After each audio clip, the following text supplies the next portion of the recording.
All right, let's set up the Canon 80D for shooting video. And if I don't cover a setting, it's because it's either not for video or it's an option that I don't use, but we're going to cover just about every setting in the camera. Starting off really simple, but important to mention, toggle the switch to video mode and then set your dial to manual. Also make sure that the lock switch isn't engaged, because by default, this disables the wheel on the back, which won't allow you to change the aperture. So make sure that that's off. Also, this video was shot and edited to be really fast so that we can get through all of it, pause, set up your camera, and then continue. All right, let's take a look at the menus, beginning with the shoot menu. First up is image quality. This actually is no longer a video setting. It never really was a video setting. It's about shooting images. On the 60D, you could shoot an image while in video mode. On the 80D, I haven't found it. You can't shoot an image in video mode. This is too bad because it's great for testing out the highlight alert.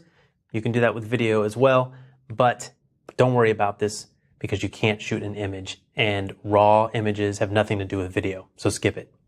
We can go all the way down to lens aberration correction. Now I have this on this 80D because I have a Canon lens attached, the 28mm 2.8 image stabilized lens. Very cool lens, and it recognizes that lens and compensates for peripheral illumination and chromatic aberration. If your lens isn't recognized, don't worry about it. Next, you have the ISO speed settings. When you click into that, the ISO speed will show what you're currently on. You'll need to change your ISO based on the lighting that you're shooting in, but down to the range for movie setting, I pretty much just set that up to the minimum and the maximum that the camera allows so that I have them all available, even if I don't plan to use them all. All right, next we have auto lighting optimizer. That is off by default when you are in manual mode, which we're in because we want full control over all of these settings. That's why we're using manual. And leaving it off is a good option because I don't really want any auto setting that affects exposure to be on while I'm filming. Auto white balance has been updated a little bit on the Canon 80D. And in general, I wouldn't use auto, but sometimes it can be nice to see what the camera is saying is a good white balance. And then you can go over to the manual K values and dial that in, or you can use your own custom profile or even one of the presets. But the camera does a decent job in most lighting situations. So if anything, I like to use it as a reference point, but I don't leave it there because it will shift over time. And inside auto white balance, we have two different settings. There's the first one, which is ambience priority, and that retains the warm ambient color under tungsten light. And we have the addition of auto white balance white priority. And this means that the whites will be reproduced even under tungsten light, which you can see the difference here. But in general, I am going to go to the kelvins. I'm going to dial in my exact color temperature and leave it there. Obviously, if I change my shooting environment, I need to re-white balance the camera. In fact, right now I'm using a custom white balance, which takes its white balance off an image that you shoot in your environment. And also related to white balance, a lot of white balance options on the 80D. Every white balance setting has a white balance shift option. So if you have a really difficult lighting situation, maybe under fluorescent lights, in that case you'd shift away from green towards magenta or whatever color problems you're having, you can shift that in the 80D. All right, and the first option in the shoot menu, number 3, is picture style, and this can be a big one. I generally use my own setting, which I've just labeled for myself, called Raiseway, but it's just a version of a standard profile that I dial down all the settings. Check the description, not only for all the gear that I'm using, but check the description for, I'll put the little recipe in there for how I set up my own custom picture profile. But you have a lot of different picture profiles available to you on the 80D, and you can adjust all the individual parameters inside those picture styles. So that's a great option. High ISO speed NR, that's noise reduction. I left that in standard. I've been shooting on this camera for the last 30 days. I haven't seen any negative side to using it, so I'm going to use high ISO speed noise reduction in case I'm shooting in high ISO. Maybe the camera can help out a little bit with making it cleaner. And highlight tone priority, I'm leaving off. Next up, movie servo autofocus. I'm going to enable that so that I can easily switch on and off the continuous autofocus, and I'll do that right on the touch screen. And that's something you'd want to have on. Say I'm sitting in front of the camera and I'm going to be moving around. then I want the continuous autofocus, which the 80D does really well. I want it to track me, especially at a shallow depth of field. You have multiple options for autofocus. In the Flexi Zone AF, which is basically a single point, you get the most amount of options. And in this mode, you can do something really cool, which is you can control the speed and sensitivity of that continuous autofocus. When it changes between something that's out of focus and in focus, doing a focus pull, you can control the speed on that.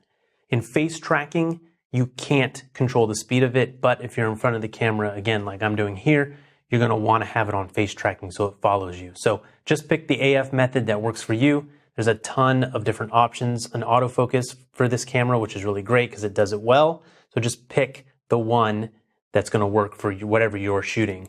And it's going to take a little time to work with the different autofocus modes so that you can see what is going to work best for you. And the sensitivity option should allow you to really dial in the autofocus. When it's the most sensitive, I hear the lens shifting, making little tiny minute adjustments, even when there's no movement in the scene. So somewhere in there is going to be the right sensitivity for you. Most of the time I shot at the highest sensitivity. Again, just depends on what you're shooting. When it's something static, almost static, like me in front of the camera, I'm going to dial down that sensitivity because I'm not going to be moving around that much. I just want to make sure it does maintain focus if I move. Movie recording quality. Lots of options here as well, but it can get a little tricky. We have both MP4 formats and MOV available to us. You don't get all of the options available in either of the formats. In general, I'm going to want to shoot MOV, which is going to be the highest quality, and you get that all-eye setting, which is going to be the least amount of compression and the most amount of dynamic range. If you're going to bring your image, your video into post-production and you want to grade it, you want that larger dynamic range, MOV is great. However, in MOV, you only get 24 frames and 30 frames a second. This is unfortunate. You don't get the 1080p 60 that this camera can now do. So if you need that, you do have to go to MP4. The good news is I don't see a lot of sacrifice in my image when I switch to MP4. So if I'm going to shoot sports or slow motion, having that 1080 60 frames a second, even in MP4, it still looks really good to me. So shoot in MOV unless you need the 1080p, then go to MP4. And in most cases, I'm going to shoot at 24 frames a second. It's 23.98 on here. In the camera menu, it's the option for FHD, 23.98 frames a second. And then because I'm shooting 24 frames a second, I'm going to set my shutter speed at 1/50th of a second. I'm going to leave that there. And then what you're left with for exposure is your ISO and your aperture. So set your aperture based on the depth of field that you want, but it may also depend on the light that you're in. If you need more light, if you're in a dark scene, you're going to want to open up that aperture in most cases, and you'll have to adjust the ISO depending on how much light you have. So it's a play between the ISO and the aperture to get the proper exposure for the scene that you're in. And when you're in MP4, there's standard IPB and then there's a light version, which I'm generally never going to shoot the light version. Maybe because MP4 is more web friendly, you can take it to your phone really fast, get it online. Maybe if you were shooting just to put it on social media, then that might be a chance to use that light MP4 IPB compression. In the MOV setting, they're both full HD. The digital zoom I'm going to have disabled, but you can easily switch into this on the touch screen. And I've used it at 3 times, which you can see here, and maybe even to 6 times with good results. So that's a handy option to have. You can also set it up in one of these custom profiles on the dial. You can set up the camera any way you want. If you have the need to quickly go between different setups on your 80D, having the 2 custom options on the dial to quickly switch into is a nice option. And then of course, setting up the audio, the sound recording option, I'm going to work most of the time in manual, as I'm going to record my audio either off camera the way I'm doing it now into a recorder, or I'm going to be recording my wireless mic into the camera, allowing me to dial down the preamp and leave it there. We don't want the camera to adjust that. So auto will give you noise because it'll adjust when you're not talking, looking for a signal, and it'll raise the noise floor. If you are in a fast moving environment again, or you're outside and people are being in front of the camera and away from the camera, and their audio is constantly changing, and you don't know what kind of audio you're going to get, then an auto option might work for you in that setup. It's about the only time I'm going to use auto. And with a good microphone, You won't have to run the preamp too hot. On the 80D, I'm finding that setting it at about 25%. The first quarter mark on the record level setting, I can still get clean audio from the camera in manual mode. The grid display is something that you can have on your LCD screen if you want help with composition or leveling. There's also a digital level, but in general, I leave that off. The button function, if you go into that, there is actually a nice option to be able to use the shutter release to start and stop the video, because I have noticed that I've missed or not been able to trigger the record exactly when I want to with the start and stop button. That is the default one. It's a little spongy and it can be hard to get it to start and stop. So if you want, you can make the shutter button your start and stop as well as the button on the back. Down to time-lapse movie mode, that's disabled by default, but it's really nice that you can jump into that and shoot a time-lapse without extra gear if you want. And you could, again, put that on a custom function if you wanted to get one really quick. We go over to the play menu. There's not much in here, but on the third screen, the first one, highlight alert, I definitely enable that. That's really nice, even though you don't get to see it, except when you're in the review of your playback on your camera, but it will help you see what is overexposed in your image. If you take a test video and then play it back, it'll blink. So I definitely have that enabled.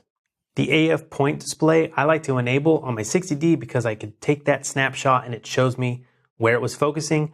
Again, since they don't have that in the 80D that I can find, it's not as helpful, but you can enable it if you want. The histogram display, I set that to RGB because I prefer it, but you can go with brightness or RGB depending on how you like to view the histogram. And control over HDMI, I'm going to leave disabled unless I'm actually hooking up a monitor and I need that control. Going over to the setup menu, the format card option is there. Use that if you keep seeing your camera auto stopping. Obviously save all your footage first, then you can reformat your card in the camera, and that can help with the problem where the camera is stopping before it should be, which on the 80D is about 30 minutes. You should get that. So if you're having that problem, try formatting the card.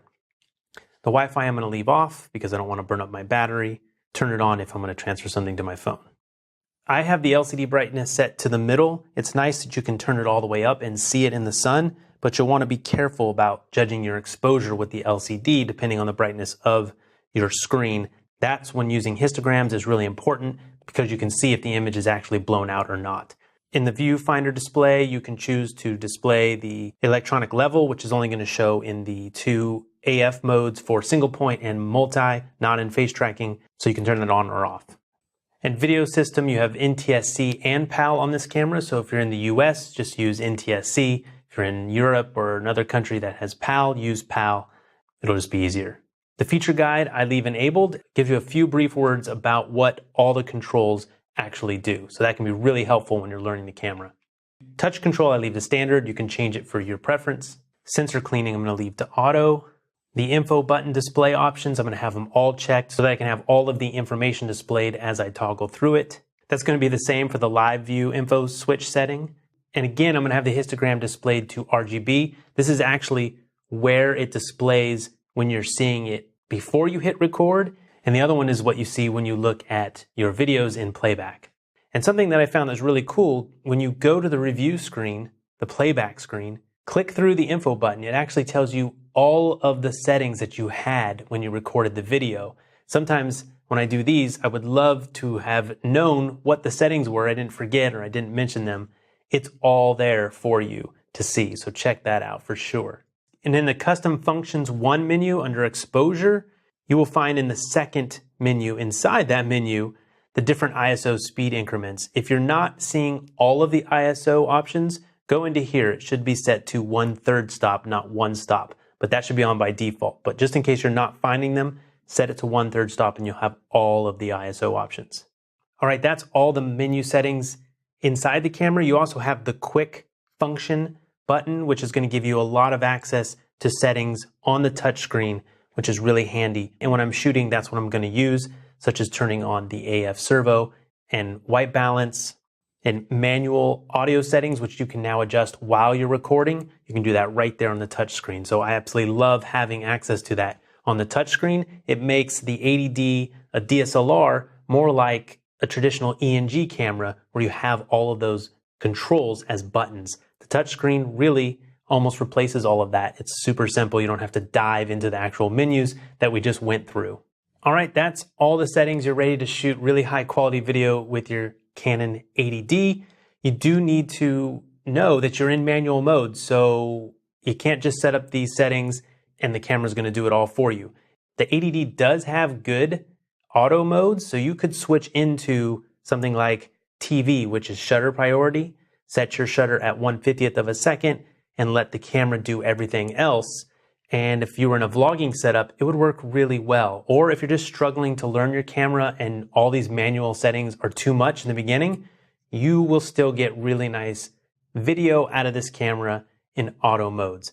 Otherwise, you're in manual, you have full control, you're gonna get the best image when you know how to work with it. Really work on that exposure triangle, getting your exposure and your white balance and those things set up properly for whatever scene that you're in is the most important. And lighting, you really want to get that exposure that'll get your cleanest, best looking image. And then if you shoot it really well, you can do small tweaks in post-production and you'll have amazing looking video. All right, make sure to press subscribe for more videos just like these. You can follow me, Podcast Helper, on almost all platforms. Come ask me questions, Snapchat, Instagram, Twitter, Facebook. It's all Podcast Helper. Find me there. Come say hi. And ask your questions in the comments about this setup or anything else you've seen on this channel. And I will see you next time. 2 a.m. in the morning.